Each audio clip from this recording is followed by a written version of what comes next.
یہی وہ منافق تھا جس نے یہ کہا کہ لَإِن رَجَعْنَا إِلَى الْمَدِينَةِ لَيُخْرِجَنَّ الْأَعَزُّ مِنْهَا الْأَذَلَّ۔ اسی کمینے نے کہا تھا کہ اگر ہم مدینہ کی طرف لوٹے تو عزت والا، کون؟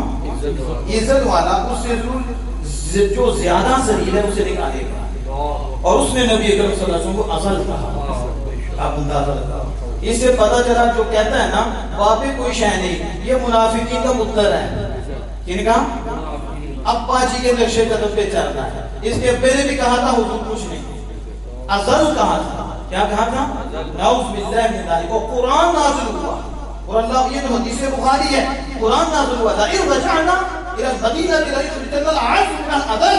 تو اللہ بندہ وَلِلَّهِ الْعِزَّةُ وَلِلرَّسُولِ وَلِلْمُؤْمِنِينَ وَلَٰكِنَّ الْمُنَافِقِينَ لَا يَعْلَمُونَ۔ محبوب عزت تو رب کی ہے، عزت اللہ کے لیے ہے اور اللہ کے رسول کے لیے ہے، عزت تو مومنین کے لیے ہے، لیکن کمینے منافق نہیں جانتے۔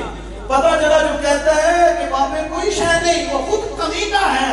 رب کا کلام فرما رہا ہے اللہ نے ہمیں عزت دی ہے تو رسول کو دی ہے، عزت دی ہے تو رسول کے ماننے والوں کو دی ہے، لیکن یہ جو عزت ہے یہ منافق نہیں جانتے، جانتے بھی مومن ہیں۔